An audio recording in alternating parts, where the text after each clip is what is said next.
Welcome to BeerGenius. My name is Jameson Huckaba. BeerGenius.net. We're on the web. Check us out. It's a good time. Been a little while since we've done a beer review.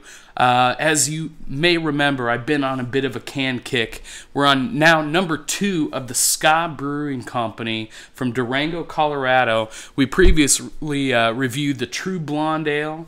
It was an excellent, light, crisp, beautiful blonde. Isn't that pretty rad? And they have some great art on this can here. We're now on to the Modus Hoperandi, and the name just kills me. It's absolutely hilarious. Some of you criminal justice majors will understand that. If not, look it up. It's all over the place. So this is an IPA from Ska Brewing Company, Durango, Colorado.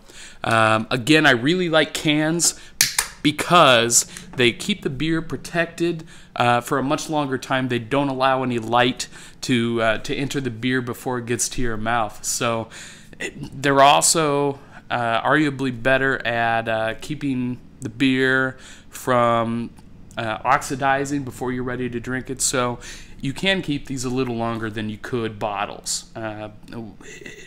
Typically what happens is that over a period of time, beers, especially beers that are lower in alcohol content, will ultimately allow oxygen to permeate the seal between the bottle cap and the bottle and turn your beer less than desirable. So you probably wouldn't want to drink it, your typical Budweiser, after 6 months or so. And that's why freshness has become one of the key changes that we've seen in the industry over the past 10 years.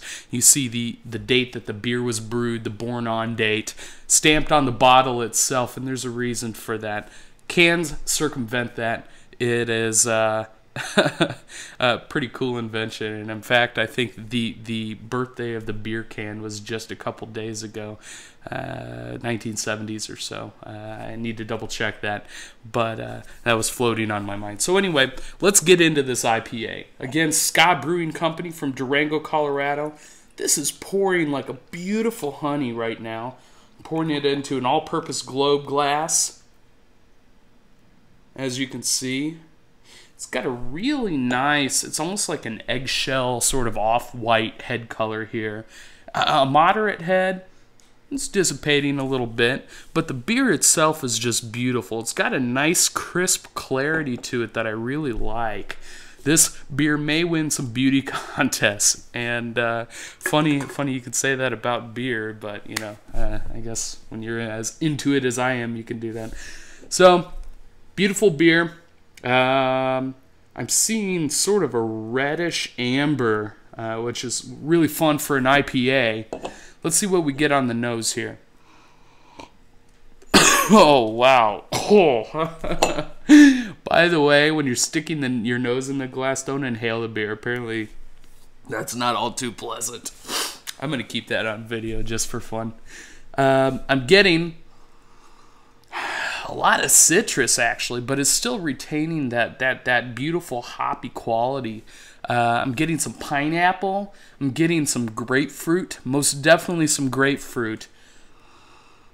I sort of wish I knew what hop varietal they were using with this particular beer. That gets super nerdy and into it, but this really smells good. Sort of like a more Americanized version of that Karl Strauss brew we did, the Big Barrel Double IPA. But this is most definitely not a double. It's a little higher in alcohol content, 6.8%, I believe. But it's not quite to a double level. It is a stronger IPA and a comfortable one at that. Let's go ahead and give it a taste and see what we get.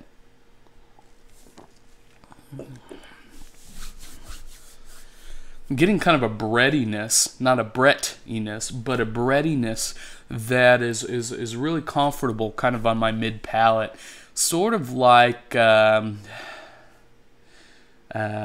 this could almost be this could almost be like a creme brulee beer. This is a really comfortable, hearty IPA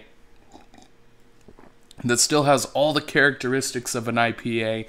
You're going to get that floralness, you're going to get the bitterness, most definitely, but it's got a nice, full, rich bottom to it that I'm really enjoying. I'm going to go ahead and put this beer at a 92 out of 100. This is an excellent, excellent IPA, especially if you're not yet into the styles. It is intense, but I think there are enough characteristics in this particular beer that really allow the drinker to enjoy the style rather than a super hoppy West Coast IPA. Again, Durango, Colorado. There's a lot of great brews going on there right now, and Ska Brewing Company has jumped on the can bandwagon,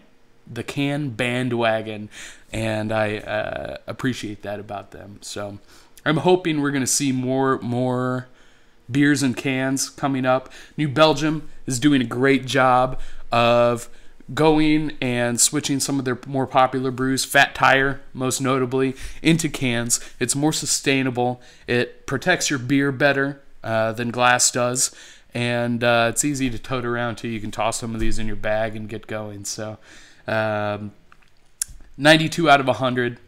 Modus Hoperandi IPA from Ska Brewing Company. Thank you so much for watching, and we'll be back with the ESB special, the special ESB from Ska Brewing Company in just a little while. Cheers.